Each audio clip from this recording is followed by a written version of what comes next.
Magandang araw sa lahat. The YouTube channel of the Fraternal Order of Eagles, Limbas Law Corner is back to once again render public service in the field of law for our countrymen, or itong aming pagbabahagi ng kaalaman sa larangan ng batas para sa sambayanang Pilipino, brought to you by the Limbas Marangal Eagles Club of the Eastern Rizal Region 2 sa pamamagitan ng inyong lingkod na isa na mga abogado at isang propesor sa maraming law school sa ating bansa. Ang pag-uusapan natin mga sambayanang Pilipino ay tungkol sa serbisyo na dapat gampanan ng mga taga-gobyerno. Okay. At ang pagsamantala ng mga maraming sikat na mga personalidad sa ating bansa. Nangyari ito mga more than 30 years ago na ito. Matagal. Naalala ko lang. Magandang topic. Okay. Merong isang tao na may legal issue or problem. So, siyempre dumulog sa aming tanggapan. Gobyerno itong tanggapan na to, hindi ko na lang babanggitin. Kailangan ng serbisyo ng isang abogado. So, nagkataon sa akin na ituka o na-assign yung issue na yon. So, umupo siya. Okay, sa madaling salita, ginampanan naman yung tamang gawin, pinayuhan, etc.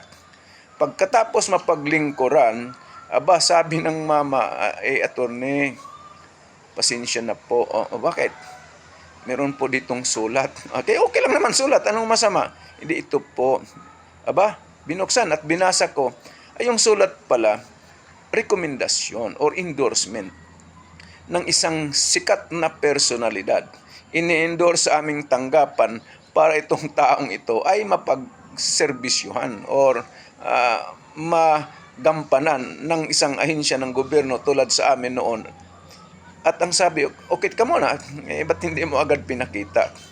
Kasi po, nung ako'y na-interview doon, kasi pinakita ko doon yung sulat na yon, ang sabi, huwag mong ipakita sa kanya yan. Kasi pag ipakita mo sa kanya, tsak yan, may sermon. Kasi galit siya sa mga personalidad na mayroong mga sulat, endorsement, para lang gampanan ang tungkulin ng taga-gobyerno. Okay, so natawa na lang ako. At yung katabi kong abogada, napangiti na lang. Sabi, okay, so ano ngayon? Natuwa naman.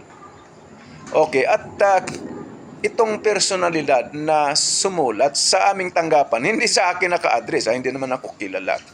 After 2 or 3 years, naging senador ito. Tingnan nyo mga kababayan. So, marami siguro siyang nagawang mga sulat at tulong sa mga tao para maaksyonan ng taga-gobyerno. So, ang lalabas, siya na yung tumulong, hindi na yung taga-gobyerno. Itong mga taga-gobyerno kasi, wala na ako sa gobyerno, umaksyon kayo. Hindi na kailangan ng rekomendasyon kung kanino-kaninong personalidad. Kasi na nagagamit tuloy sa mga programa nila. Ito, ako'y tumulong kay ganito. Ihalal nyo ako bilang ganito. Ito naging senador ito. So, maraming salamat mga sambayanang Pilipino. Huwag kayong humingi ng rekomendasyon kang sino-sinong tao. Pumunta kayo sa tanggapan na yan at yung tanggapan ng gobyernong yan, yung mga tao doon ay tungkulin nilang gampanan ang trabaho nila na hindi kailangan ng rekomendasyon galing sa kung sino-sinong personalidad. Maraming salamat at magandang araw sa lahat. Sana nakatulong na naman itong Limbas Marangal Eagles Club of the Eastern Rizal Region 2. Maraming salamat at magandang araw sa lahat.